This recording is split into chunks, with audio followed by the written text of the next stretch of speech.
Mind Health Matters with Monique Elliott, in association with the Honey Lifestyle Network, bringing you informative information for daily living. Welcome. I am your host, Monique Elliott, and you are with Mind Health Matters. Today, I am so excited. I have Michael Griggs. He is a personal trainer. He is also into fitness, bodybuilding, but primarily he's here to help us to structure our goals to meet fitness needs with our mind health needs. Let me tell you, it is so important to know we cannot separate the body from the mind. And the more fit we feel, the more energy we have, the more excited we are in movement. What I mean by that is when you're fit, you feel better about work. You feel better about being even at home, playing with your kids, or being out working. You are not so bogged down with low energy. And a lot of that is coming from being physically fit. And so today I wanted to welcome Michael. Thanks for being with us. He goes by Coach Kale, okay? So for the rest of the time, Coach Kale will be addressing you that way. Okay. Coach, tell us what got you into fitness. So it all started with football. Football's always been a part of my life. High school into college, and then once college was over, I wanted to stay in the field. So I originally was going to be a mentor for at-risk youth and use it as a tool to help me in that journey. And then I kind of like fell in love with the fitness aspect and helping just everybody. So it kind of became its own thing, and I've been doing that ever since. I love it. And tell me, who do you have more? Are men in your fitness programs, women? How does that work out? So the majority of, like fitness clientele for, just like general fitness is women. A lot of men do it for like sports, but like just the majority is going to be women. So 90% of my clientele is women. That's perfect. 90% of his clientele is women. And with that, there are often, ladies, some myths that come, okay? And one of those myths I've heard, Michael, but you can correct me too, is that you shouldn't do weights as a woman because you bulk up, right? Or you may not get the results you need if you only eat well. Those are things that are common for us. Another thing that we have a problem with, ladies, is being consistent in working out. And men too, but I can just talk about myself.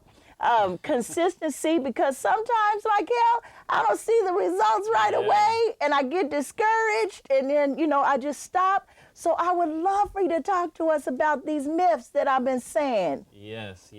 Everything you just said is 100% true. I hear it all the time, and it just blows my mind every time I hear it still. A lot of women come in, they say, oh, I want to do this and do that, but I don't want to bulk up. I don't want to look like a man. And one of the first things I say is it's hard enough for us to look like men. So, and it's all personal. It's all personal based. Like one person might, bulk up a little bit faster. One person might not bulk up as fast. So it's like you do it until you get to that body type that you want, and then you can kind of just like maintain. You don't have to just keep going until you are a bodybuilder. So yeah, it is a myth that you're just gonna wake up one morning and be, Arnold Schwarzenegger type Right. body style. So yeah, that's one myth that I hear a lot as a trainer. So tell me, what would you do or recommend? Let's say that I come into, your gym. What would that be like? What would you recommend? Because another thing, everybody, I've been hearing a whole lot. I used to be guilty of this too. Just doing sit-ups. If you do some sit-ups, that's going to change everything about, your waistline and all of that good stuff. But I'm learning different, okay? So, Michael, Coach, what would that look like? So a lot of times people think, oh, I'm just going to do cardio. I'm going to do cardio, lose all this body fat, and I'll get the type of body I want. And that's not true. Cardio is great. I'm not going to knock cardio. It's going to do its thing. It's going to help you lose your body fat. But what I've come to realization is with a lot of people, the body type isn't just being thin. It's about having still like your curves, still having, a little muscle definition if you want that. Could you say that again? Look at the camera. Your body type is what? Curves. You're gonna have the curves still. You don't want to just be thin. A lot of people do want to be thin, but you still want to keep the curves, and the weightlifting, it will help with that. The cardio will help you lose the body fat, but the weightlifting will help you build the muscle, and you know, it'll insinuate those curves a lot more. So what is important about building muscle? So building muscle will actually help you lose fat faster also. So the more muscle you have, the more fat you can burn. And then just the muscle makes, I feel like a lot of people don't understand that muscle is what they're actually looking for, but they think muscle as like I'm going to be big. Okay. So when people want to say, I want, nice toned legs, that's muscle. Right. Toning, all toning is losing body fat and building muscle. And a lot of people don't understand that's what toning is. So they get scared when you hear muscle. So that's one of the biggest things I hear a lot. Okay. Tell me, when someone comes in and you have a client, right? What is the transformation that you see in their personality sometimes once you're going through the workouts and they start seeing results? What are some things that you start recognizing? Confidence is Oh one my of the gosh. biggest things. Like, a lot of people come in and they're not confident within themselves because they don't like how they look. So once they start lifting weights and feeling strong, that's one thing that people don't realize that they're gonna love about working out is they feel strong. Yes, you're gonna get the body type you want, but just feeling strong, feeling like you're capable of doing something, feel like you're able, is up there with the body transformation as itself also. So that's the biggest thing I see a lot is just a boost in confidence. That's beautiful. With confidence comes a transformation also, everyone, of how you present yourself. How when we walk and when we talk, it's just a whole new level because your self-esteem often goes up. And I think that's so important. And I appreciate what you just said, Coach, because so many times we women, okay, we look at magazines, listen to me very clear, we look at magazines and we think that is who I'm supposed to be, not realizing that there's beauty in all of us. We have our own beauty, our own uniqueness. And let me tell you, that sometimes can bring us down. It's the comparison problem. I find it a lot on social media lately. We'll look at somebody, we want to get all this work done. I'm not, putting people down. I know some people want it, but I'm talking about work where you're getting surgery and all of these other things.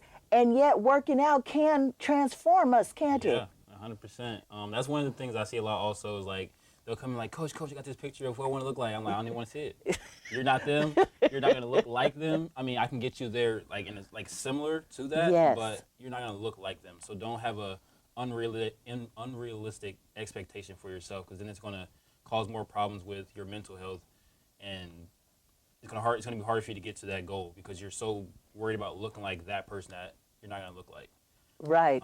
So yeah, that's another big thing. I'm glad you hit on that. No, that's excellent. I think it's important because even our young girls are starting to look at other people and not see themselves as beautiful. Right. We have a lot of problems with body image and body shaming. And a lot of that can be, to me, transformed if we just help people be healthy where they're at and accepting where they are. And listen, not getting discouraged, everybody, when we don't see a big change in 1 week. Could you talk to us a little bit about taking time with the body and how it may not transform that quickly? Yeah. So another thing I hit on a lot is I ask people, when is the last time you looked your ideal size? And let's say this person is 30 years old. They'll be like, high school. I'm like, okay, so you want to change your body back to that in 3 months, but you've been out of high school for X amount of years. I'm like, so let's put that side by side. So that's one thing I see a lot. So just having realistic timelines also. Yes, I can give you results in a month. Yes, I can give you results in 2 months, but it's going to take time to get back to that body type that you were at 10 years ago. Yes. So, yeah. Could you tell us what is the importance of eating? What does that look like? Because I've heard so many different things, Coach Kell, on eat this or don't eat this, or could you give us a little information on that. Yeah, so that's another thing I hit on a lot is eating. A lot of people will come in, they say, I eat one time a day. I eat twice a day. Building muscle, losing fat, you got to eat. Regardless of whatever your goals are, you have to eat. You have to eat a certain amount of calories, a certain amount of macros. Your macros are your proteins, your fats, and your carbs. Okay. I'll hit on carbs also. A lot of people get a bad Yes, carbs we get do. a bad rap. But eating is 70% of the work. You know, the working out is a big part, but it's like 70-30. And the eating is the 70 part. And people don't understand that. People will come in for 3-4 months and then they'll work out hard. They'll come in and work out, 4 to 5 days a week, but then their eating is not up to par, and then they won't see the results they want to see. Okay. And I ask my clients every day, what'd you eat today? What'd you eat today? Uh-oh. And I'm like, they're truthful with me. They're like, oh, I ate this. I only ate once. I'm like, okay. 3-4 months later, they're like, well, these results aren't what I want them to be. I'm like, okay, you've been telling me for 3-4 months that you've been eating twice a day and not hitting your calorie goal that I told you to hit. So this is why. Okay. So why is there a problem only eating once a day? So if you're eating once a day, you're probably not going to hit your calorie goal. You're probably not going to hit your protein goal. You're not going to be energized. You're not going to be able to lift as heavy as you should be lifting. You're not going to have energy in the gym. So that's really the biggest things is being able to, just your calorie goal basically. Because if you're burning X amount of calories and you're not refueling your body, then you're not going to get, the goals you're trying to get to. Okay, that sounds good because I've seen a lot of people that will only eat once a day, or then they're starving at the end of the day. And when we start starving, I'm talking to all of us, we're running to some fast food somewhere. Yeah. I mean, because all of a sudden our body is like, I need this. Right now. I need this. So do you encourage your clients to keep a log at all, honey, or what does that look like, Michael? I tell my clients to use MyFitnessPal. That's one of the apps that I use personally. So to help you keep track of your calories, keep track of your food, keep track of your macros. You can do it by hand if you want to do it by hand, but it's easy to use that app because you can scan the barcode. So there's no excuse. There's basically less of an excuse saying, oh, I don't know how to log. I don't know how to do this. Scan the barcode. Say you eating whatever. Let's say you're eating a Lunchable. I don't know. Okay. It will scan that barcode and it will log all the information out of that food for you. So. Okay, so do you set up then, or when a person comes in, do you set up how many calories they should have and what that looks like? Yeah, so when you come in, I'll get all of your measurables, so your weight, your height, and all that stuff, and then there's an equation for me to use to get your maintenance calories, your surplus calories, or your deficit calories. And that meaning your surplus calories is which you're going to use to bulk, Okay. so to gain weight. Your maintenance calories is what you need to just to sustain your body type now, and then your deficit is to lose body Okay. fat and to lose weight. So all three of those numbers will be different, and then I'll give you that based on what your goals are, and then I'll show you how to use the app, and then you basically just go from there. Okay, I want to address a little bit the mind health part, okay? So we've touched on self-esteem. Yeah. Self-esteem is important because there's an emotional connection that can happen. Many of us are what I call emotional eaters. And so if we're sad, we're eating. Even if we're happy, we're eating, right? We're just eating, right? And we're not choosing the right foods to eat. I've also found out and learned that salt and sugar, they calm you in this strange way. Listen, and so oftentimes when we're sad, we're running we don't realize that we're grabbing chips or we're grabbing salty pretzels or what have you, right? Or sugar, which then, does that sugar turn into fat, Michael? Yeah, so, excess of anything turns to fat. And don't quote me, I'm not a nutritionist. So I'm going to say that. I'm not a nutritionist. Okay. And that's the great thing about the fitness industry is like there's so much more you can learn. It's never ending. But yes, anything in excess will turn to fat. Your protein will turn to fat. Your carb will turn to fat in excess. But like you're saying, like the sugar, it gives you that happy feeling. The salt gives you that happy feeling. So it's going to make you eat more of it because it makes you feel good. So now you're eating it in an excess. Yes. And usually that stuff is higher in calories. So now you're eating an excess amount of calories. So that's why it makes you gain weight. So yeah, that's pretty much how the sugar and the salt works. Is it's going to make you eat more in excess. I see. Okay. I understand. It's kind of drug. It's its own. addicting, yeah. It is very addicting, you know, and everything in what I say, everything in moderation. So when we're looking at that, Michael, you as a young man, how do you talk to the women about how they're handling their body? And I often call our bodies a temple. Okay, so how do you instruct them and tell them, and how do you find out if they're emotional eaters? Or do you see a pattern sometimes when you're working with different people? Yeah. So I like to get to know my clients on more than just like coming into the gym and then working out and then leaving. I talk to my clients throughout the session, get to know who they are, what they do outside the gym. If they go to the bar every weekend, if they're going to be drinking every weekend. So I kind of get an idea of who they are and what they're going through. And then that stuff makes a difference on how they're eating, what they're eating, how many times they're eating. If you're in a depressed state, you're not going to eat as much. Most people aren't going to eat as much if they're depressed. Okay. So that's one thing I could try to talk to people about is if you're in that mindset where you're not eating, I mean, you got to get help in some type of way. Yes. Whether it's the gym, whether it's therapy, whether it's friends, in whatever way that is, you got to get help because now you're sacrificing your physical health because your mental health isn't there. Yes, that's very important. I love that you brought up the tribe. Yeah.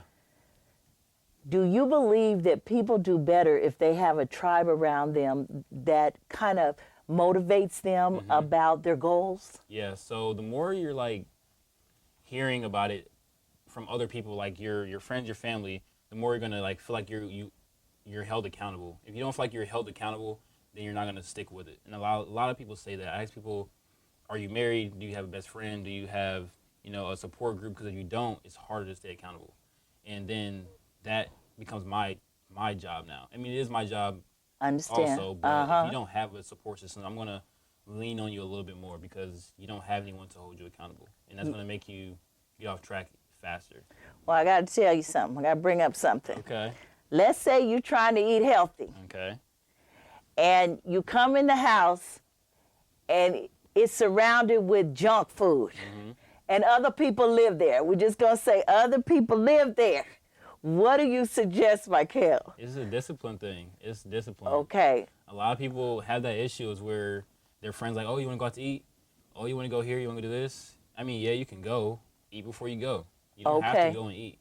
And people are like, oh, I don't want to pack a lunch. I don't want to eat chicken breast and potatoes every day. It's literally part of the process. You don't have to eat, a strict thing like chicken breast and potatoes every day. But for the majority of your journey, you're going to have to, be disciplined in what you're eating. You can't, splurge every day. Okay. I don't believe in cheat meals as much. I feel like if you want something, let yourself have it. Because the more you deprive yourself of something, mentally, you're going to want it more. Okay. And that's with anything. If you deprive yourself of it, you're going to want it more. So if you want a cookie today, eat the cookie. Right, but right. don't make it an everyday thing. I see. So what you're saying is, if those things are there, would you suggest that we make sure we've gone grocery shopping for the things we need? Yes. Yeah. Okay. So I get clients that live at home with their parents. They're 19, they're 20, they still live at home. They're like, well, my mom cooks for me. I'm like, well, it makes it harder. It makes the job harder, but it's like, okay, either you're going to have to start cooking, you're going to learn how to cook, or you're going to have that conversation with your parents, like, we got to get on board with this. So yes, it is definitely a tough thing when you aren't doing the cooking or you aren't in control of all the, things that go into the nutrition part, but it's definitely a discipline thing. If you can be disciplined, you'll go a long way. Okay. Something you said there, and I want to touch on a little bit, control. Yeah.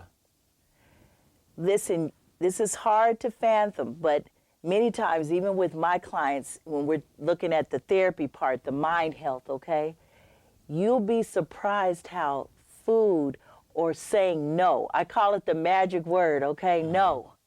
Sometimes we will not set boundaries even for ourselves to please other people. Yeah.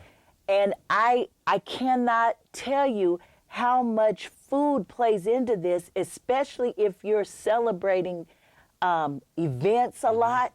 And many times we're celebrators. That Yeah. means Thanksgiving, you know, whatever the holiday is, we are eating. What are we doing around? Yeah. Food, right? So we are celebrating around food. And if you tell your mama no, or someone who's cooking for you, right? What often happens? She can get mad at me. She's like, you don't want to eat. What?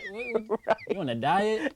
Well, no, it's not like that for me, but I do understand that. Yes. So several times we have to be very clear. Do you believe in portion sizes? Yes. So one thing that I've learned, it's a psychology thing. The bigger your plate is, the more you feel like you have to fill it up.